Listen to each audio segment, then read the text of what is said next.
சிவா திருச்சிற்றம்பலம். தென்னாடுடைய சிவனை போற்றி, எந்நாட்டவர்க்கும் இறைவா போற்றி. நமச்சிவாய வாழ்க, நாதன் தாழ் வாழ்க, இமைப்பொழுதும் எண்ணெஞ்சில் நீங்காதான் தாழ் வாழ்க. ஈர்த்து என்னை ஆட்கொண்ட எந்தை பெருமான் நம்பெருமான் சிவபெருமான் திருவடிகளை மனம் மொழி மெய்களாலே வணங்கி என் பெருமக்கள் நாயன்மாருடைய திருவடி தாமரைகளை இதய கமலத்தில் வைத்து போற்றிக் கொண்டு எனது அருட்குருநாதர் திருமுறை கலாநிதி வே சுந்தரமூர்த்தி தேசிகரையாவுடைய திருவடிகளை நீல நினைந்து திருமுறை சென்னறிக்குள் என்னை ஆற்றுப்படுத்திய சிங்கப்பூர் திருஞான சம்பந்த பெருமான் சிவநெறி திருக்கூட்டத்தின் அடியார் பெருமக்கள் அந்த திருவடிகளை சிறமேற்கொண்டு வணங்கி மற்றும் அடியார் பெருமக்கள் அந்த திருவடிகளை வணங்கி கொண்டு பெரும்பற்ற புலியூரானை பேசாத நாள் எல்லாம் பிறவாத நாளே என்ற அருள் சிந்தனையில் இன்றைய தினம் அருள் தரும் மாணிக்க வாசக பெருமான் மலரடிகள் போற்றி போற்றி. மாணிக்க வாசக பெருமான் திருவாய் மலர்ந்தருடைய திருவாசகத்தில் திருவம்பாவையில் 19வது பாடலை சிந்திப்பதற்கு சிவபெருமான் இன்று நமக்கு திருவருள் அருளியிருக்கிறார். அடியார் பெருமக்களே, நாமெல்லாம் நம்மளுடைய குழந்தைகளுக்கு நல்ல வழியை காட்ட வேண்டும். நாம் பெண் குழந்தைகள் வைத்திருக்கிறோம், ஆண் குழந்தைகள் வைத்திருக்கிறோம். இவங்களுக்கெல்லாம் நம்ம சிவ வழிபாட்டில் இருக்கிறோம். நம்ம சிவ வழிபாட்டில் இருக்கிறதுனால நமக்கு இந்த மாதிரி நம்மளுடைய வாழ்க்கை செழிக்க வேண்டும், நல்ல வழியில் போகணும் அப்படின்னு சொல்லி நாமெல்லாம் சிவபெருமானுக்கிட்ட வேண்டுறதுக்கு ஒரு அற்புதமான பாட்டு என்னன்னா இந்த பாட்டு தான். இந்த பாட்டு மகளிர் எல்லாம் எனக்கு நல்ல கணவன்கள், உன்னை வழிபடுகின்ற கணவர்கள் கிடைத்தால் சிவபெருமானே, இந்த சூரியன் தெற்க உதிக்கிற சூரியன் இயற்கைக்கு மாறா, அதாவது என்ன சொல்றது, கிழக்கே உதிக்கின்ற சூரியன் வழக்கத்திற்கு மாறாக மேற்கே உதித்தால் எங்களுக்கு ஒரு கவலையும் இல்லை. இயற்கைக்கு மாறாக எது நடந்தாலும் தண்ணி, அதாவது என்ன சொல்கிறது, நிறைய இப்போ சொல்லலாம் அதுக்கு உதாரணம். அப்போ இயற்கைக்கு மாறான செயல்கள் நடந்தாலும் எங்களுக்கு ஒரு குறையும் இல்லை சாமி. ஆனால் எங்களுக்கு என்ன வேணும் தெரியுமா, உன்னுடைய அடியார்கள் எங்களுக்கு கணவனாக வரணும்னு பெண்கள் மகளிர்கள் வேண்டலாம். அதுக்கப்புறம் பெற்றோர்கள் தன்னுடைய குழந்தைகளுக்கு நல்ல சிவனடியார் கணவனாக அமைய வேண்டும் என்று எண்ணினால் இந்த பாடலை சிவபெருமானிடத்தில் பாடலாம். ஏன்னா அவருக்கு வேண்டுதல் வைக்கிறதுக்காகவும் பாடலாம்.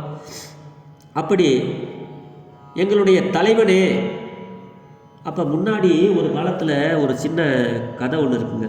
நம்மெல்லாம் கல்யாணத்துக்கு போயிருப்போம். கல்யாணத்தில் பார்த்தோம்னா பொண்ணுடைய கையவும் மாப்பிள்ளையுடைய கையவும் இந்த பக்கத்து மாப்பிள்ளை வீட்டுக்காரங்களும் இந்த பக்கத்து பொண்ணு வீட்டுக்காரங்களும் சேர்ந்து, ஐயா, இந்த பெண் உங்களிடம் அடைக்கல பொருளாக நான் கொடுக்கின்றேன், இதை நீங்கள் பத்திரமா பார்த்துக்கணும் அப்படின்னு சொல்லி ஒரு வழக்கம் உண்டு. அதாவது உன் கையில் பிள்ளை உனக்கே அடைக்கலம் சாமி, உங்களுடைய கையிலே கொடுக்கப்படுகின்ற இந்த பெண் பிள்ளையானவள் உனக்கே அடைக்கல பொருள், அதனால் நீங்கள் அப்படின்னு ஒரு சொல் இருக்கு, நீங்கள் தான் அதை பார்த்துக்கணும் அப்படிங்கிற ஒரு பொருள். அதே மாதிரி இங்கே என்ன சொல்கிறாங்க இந்த பாட்டில் அப்படின்னா, சுவாமி அது அப்படி ஒரு சொல் இருக்குது சாமி. சிவபெருமானே, முன்னாடிலாம் கல்யாணம் பண்ணி கொடுக்கும் பொழுது பெண்ணுடைய கையை ஒரு மாப்பிள்ளை கையில் பிடிச்சி அவங்களுக்கு விருப்பப்பட்டவங்க கூட பிடிச்சி கொடுக்கும் பொழுது, எங்களுடைய பிள்ளையை உனக்கு அடைக்கல பொருளாக அவள் இனிமே உன்னையே அடைக்கலமாக வந்துவிட்டால் அவளை நீங்கள் பாதுகாப்பாக பார்த்துக்கணும் அப்படின்னு சொல்கிறது அந்த காலத்து வழக்கங்க.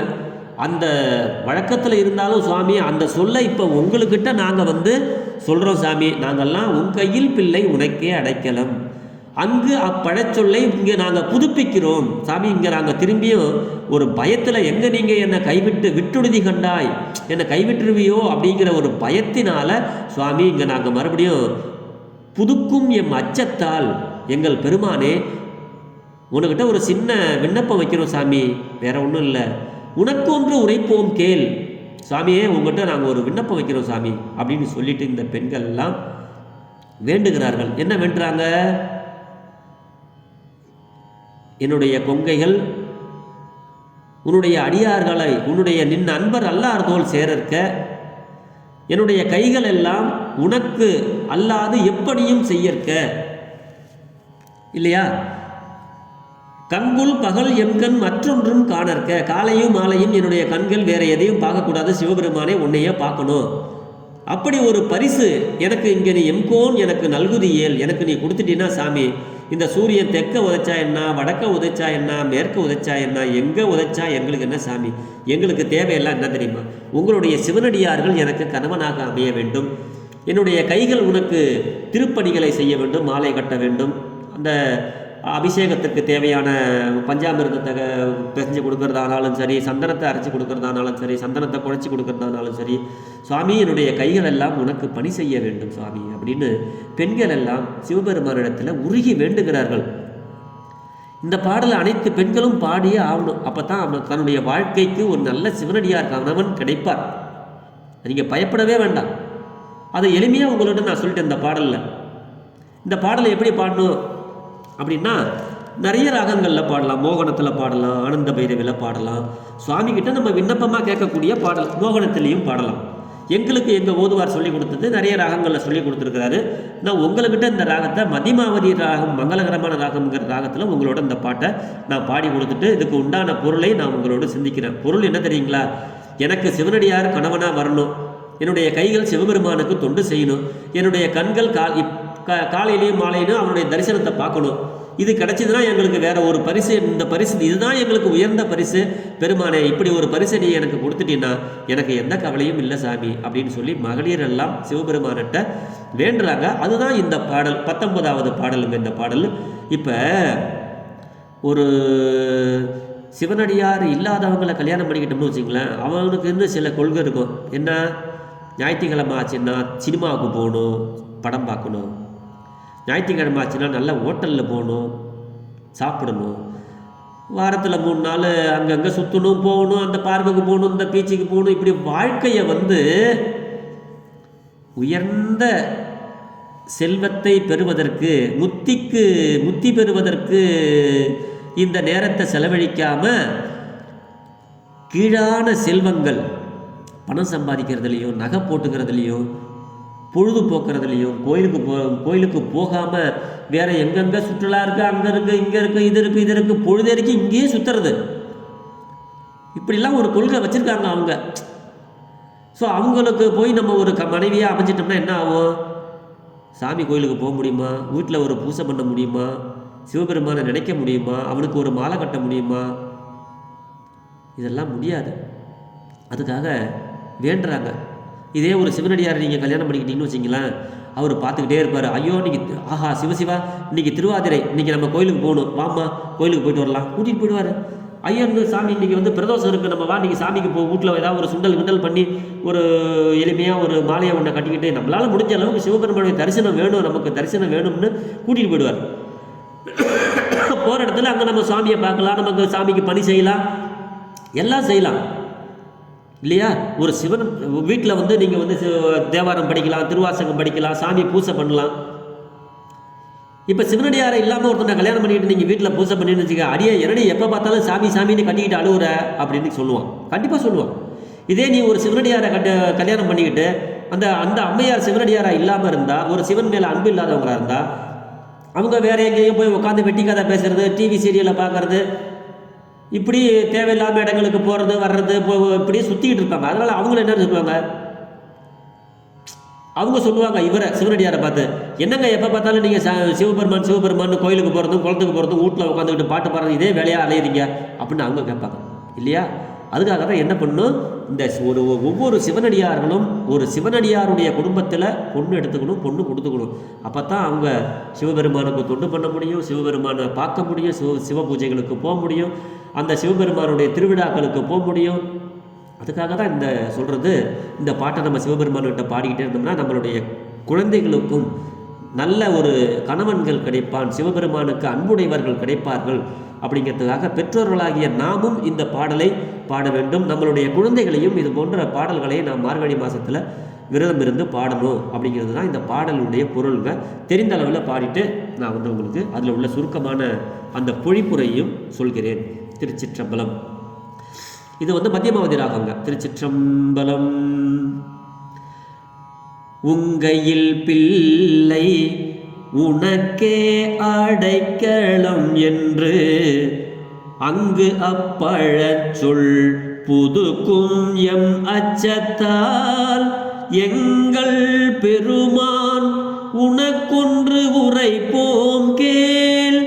என் கொங்கை நின் அன்பர் அல்லார்தோல் சேரற்க எம் கை உனக்கல்லாது எப்பணியும் செய்யற்க கங்குள் பகல் எம் கண் மற்றொன்றும் காணற்க இங்கு இப்பரிசே எமக்கெம் நல்குதியேல் எங்கெழிலன் ஞாயிறு எமக்கேலோர் எம்பாவாய் எங்கெழிலன் ஞாயிறு எமக்கேலோர் எம்பாவாய்.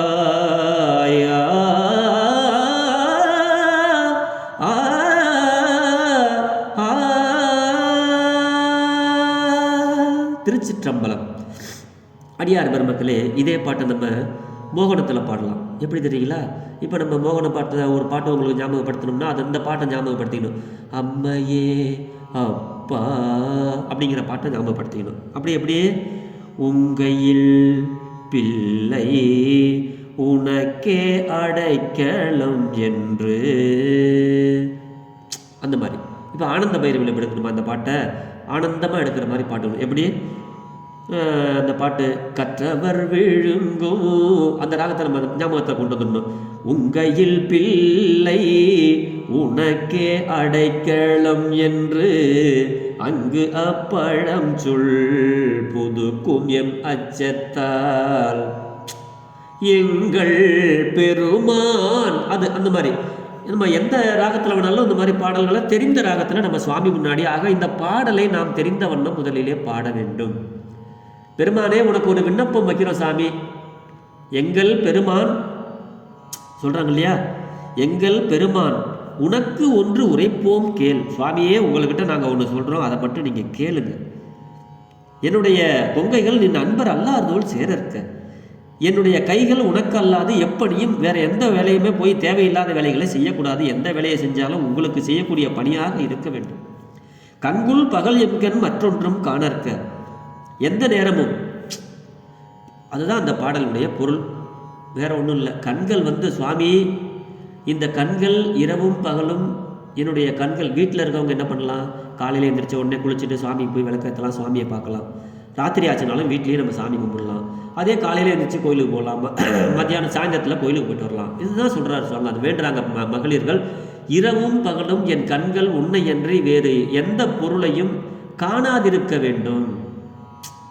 எப்படி வென்றாங்க பார்த்தீங்களா? இந்த மாதிரிலாம் வேண்டிருக்காங்க அந்த காலத்தில். அதை தான் நமக்கு இப்போ சொல்கிறாங்க. இந்த நில உலகில் இம்முறையே எங்களுக்கு தலைவனே, எங்களுடைய ஆன்மாவின் தலைவனே, எங்களுடைய உடலுக்கு தலைவனே, இந்த நில உலகில் இம்முறையே எங்களுக்கு எங்கள் தலைவனே நீ எங்களுக்கு அருளுவாயாயின் சூரியன் எத்திக்கில் எந்த திசையில் உதித்தால் எங்களுக்கு என்ன? எங்கள் தலைவனே, உன் கையில் என் குழந்தையை அடைக்கல பொருளாகும் இல்லையா என்று வழங்கி வரும் அந்த பழமொழியை புதுப்பிக்கின்றோம் சுவாமி. எதுக்கு தெரியுமா? அஞ்சு பயந்து தான் நாங்கள் திரும்பியும் அந்த சொல்ல உங்கள்கிட்ட உடைக்கிறோம். கல்யாணம் பண்ணும்பொழுது எப்படி பிடிச்சி கொடுத்து சொல்கிறாங்களோ, கையை ரெண்டையும் ஒன்றா வச்சு உனக்கே அடைக்கல பொருள், இதை நீ பத்திரமா பார்த்துக்கணும் அப்படின்னு சொல்கிறாங்களோ, அந்த மாதிரி ஒரு சொல்லு இருக்குது சாமி. அதே மாதிரி நாங்கள் உங்கள்கிட்ட சொல்கிறோம் சாமி. அதுதான், வேற ஒன்றுமே இல்லை. புதுப்பிக்கின்றோம் என்று அஞ்சி உனக்கு ஒரு விண்ணப்பத்தை செய்கின்றோம் சாமி. சாமி, உனக்கிட்ட ஒரு விண்ணப்பத்தை கேட்குறோம், கேட்டு அருள்வாயாக, எங்களுக்கு கேட்டு அதை நீ அருள் செய்வாயாக. எங்களுடைய தனங்கள் உன் அடியார்கள், அதாவது என்னுடைய மகள்கள், நாங்கள் அப்படின்னு நம்ம பிரிச்சுக்கலாம். எப்படி இருந்தாலும் அந்த மகளிர் வென்றாங்க. எங்களுடைய தனங்கள் உன் அடியார் அல்லாதோர் தோல் சேர இருக்க. நாங்கள் வேற யாரையும், சிவனடியார்களையே எங்களுடைய உடல் இன்னொரு சிவனடியாரோடு நாங்கள் சேர வேண்டும், இணைந்திருக்க வேண்டும். அப்படி அல்லார் தோல் சேர இருக்க, சிவனடியார் அல்லாத ஒருத்தவங்களோட நாங்கள் போய் சேர மாட்டோம் அப்படின்னு சொல்லி இந்த வேண்டிக்கிறாங்க கணவன்கிட்ட இல்லையா? தழுவாதிருக்க அப்படிங்கிறாங்க. சுவாமி, என்னுடைய கைகள் உனக்கன்றி பிற தேவருக்கு எவ்வகையானும் தொண்டும் செய்யாதிருக்கணும்.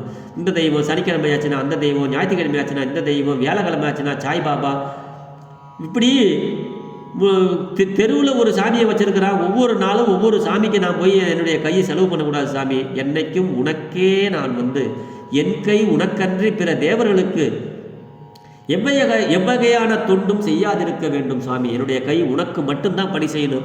நாளொரு மேனி பொழுதொரு வண்ணமாக இன்றைக்கி கடவுள்கள் நிறைய உற்பத்தி செய்து கொண்டே இருக்கிறார்கள்.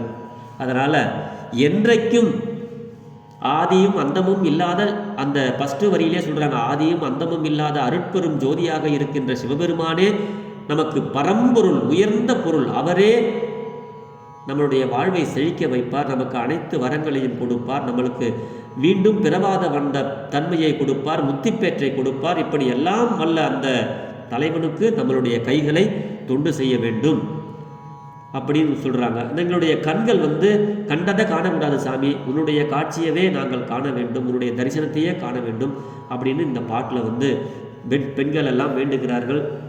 இது போன்ற பாடல்களை சிவபெருமானிடத்தில் பூஜை அறையில் உட்கார்ந்து மகளிர்கள் அனைவரும், பெற்றோர்கள் தன்னுடைய குழந்தைகளுக்காக பிரார்த்தனை செய்யலாம். மகளிர்கள் தனக்கு நல்ல கணவன்கள் கிடைக்க வேண்டும் அப்படின்னா இந்த மாதிரி பாடல்களை பூசை ரூமில் உட்காந்து ஒவ்வொரு நாளும் நீங்கள் சொல்லலாம். மனசால் வார்த்தைகளால் கூட சொல்லிக்கலாம். நீங்கள் சுவாமிகிட்ட பிரார்த்தனை பண்ணும்போது நீங்கள் சொல்லிக்கிட்டே இருங்க. எல்லா திருமணமாகாத பெண்களும் இந்த பாடலை பாடினால் நல்ல சிவனடியார் கணவனாக கிடைத்து நல்லதொரு வாழ்வை நீங்கள் வாழ்ந்து சிவபெருமானிடத்துடைய திருவடியில் சென்று சேர்வீர்கள். உங்களுக்கு துன்பம் கிடையாது, மகிழ்ச்சியே என்னாலும் உங்களுக்கு வரும். அதனால தான் இவ்வளோ தூரம் இந்த பாட்டை உங்களுக்கு அடியேன் தெளிவுரையும் சொல்லிகிட்டு இருக்கேன். ஆக அடியார் பெருமக்களை நாம் செய்ய வேண்டியதெல்லாம் சிவ பூஜையிலும் கோயில்களிலும் இந்த மாதிரி நேரங்களில், சுவாமியினுடைய வழிபாட்டு நேரங்களில் திருமுறைகளை பாட வேண்டும். நாம் பாடினால் நமக்கு அளவற்றதே கொடுப்பார். அதாவது எல்லா பாட்டுக்கும் ஒரு அளவு சொல்லிட்டு வந்த நாவுக்கரசு சுவாமிகள், அதாவது அந்த ஒரு பாட்டு உங்களுக்கெல்லாம் தெரியும், விளக்கினால் பெற்ற இன்பம் மெழுக்கினால் பதிர்ச்சியாகும் அப்படின்னு. ஒவ்வொரு பாட்டுக்கும் நீங்கள் கோயிலை சுத்தம் பண்ணால் உங்களுக்கு இந்த அளவு, கோயிலில் போய் நீங்கள் மாலை கட்டி போட்டால் உங்களுக்கு இந்த அளவு, நீங்கள் விளக்கேற்றினீங்கன்னா இந்த அளவு, உங்களுக்கு ஒவ்வொருக்கும் அவருடைய அருளுக்கு ஒரு அளவை சொல்லிக்கிட்டே வந்த நாவுக்கரசு சுவாமிகள் அளப்பில கீதம் சொன்னாருக்கு அடிகள் தாம் அருளுமாறே அப்படின்னாரு. அதுக்கு அளவே இல்லை. அது வரைக்கும் சொல்லிட்டு வந்தவர் என்ன பண்ணிட்டாருன்னா, சிவபெருமானே இதுக்கெல்லாம் நான் அளவு சொல்லிட்டேன், இந்த தேவார திருமுறைகளை அன்போடு உங்கள்கிட்ட ஓதுறவங்களுக்கு நீங்கள் என்ன கொடுப்பீங்களோ அதை நீங்கள் உங்கள் சாய்ஸு. ஏன்னா இதுக்கெல்லாம் அளவு இருக்குது. நீங்கள் கொடுக்குற அருளுக்கு அளவே கிடையாது சாமி. அதனால் இவங்களுக்கு என்ன தேவையோ அதை நீங்களே நேரடியாக கொடுத்துருங்க சாமி. நீங்கள் கொடுத்தீங்கன்னா அது அளவில்லாததை கொடுப்பீங்க, இன்பம் அனைத்து உங்களுக்கு செய்வீங்க. அதனால் விட்டுட்டாரு, அவர் சாய்ஸில் விட்டுட்டாரு. தன்னையே தருவான் சிவபெருமானே நம்மளுடைய உள்ளத்தில் எழுந்தருளுவார். அப்படிதான் அளப்பில கீதம் சொன்னாருக்கு அடிகள் தாம் அருளுமாறே. சுவாமி நீங்களே பார்த்து இதுக்கு என்ன கொடுப்பீங்களோ கொடுங்க. அப்படி ஒரு உயர்ந்த செயல் தேவார திருமுறைகளை பாடுவதினாலே நமக்கு கிடைக்கக்கூடியது உயர்ந்த அருள் அப்படின்னு நமக்கு சொல்கிறார். அதனால் வாய்விட்டு அனைவரும் இந்த 12 தமிழ் வேதங்களை, திருவாசகம், தேவாரம், இது போன்ற நல்ல சிவபெருமானுடைய புகழ்ச்சி நூல்களை நாம் சிவபெருமானாரிடத்தில் ஓதி நாளும் வளம் பல பெற்று நலமோடு வாழ்வோம் என்று சொல்லி பெரும்பற்ற புலியூரானை பேசாத நாளெல்லாம் பிறவாத நாளே என்ற அருள் சிந்தனையை நிறைவு செய்கிறேன். ஜெர்மனியில் இருந்து சிவபாலா. குறைவில்லாத உயிர்கள் வாழ்க, மேன்மைகோள் செய்வ நீதி விளங்குக, உலகமெல்லாம் இன்பமே என்னாலும் துன்பமில்லை, ஆளவாய் சிவனடியை சிந்திக்க பெற்றேன் நானே. ஆழ்க தீயதெல்லாம் அரண்நாமமே சூழ்க, வையகமும் துயர் தீர்கவே. சிவா. திருச்சிற்றம்பலம்.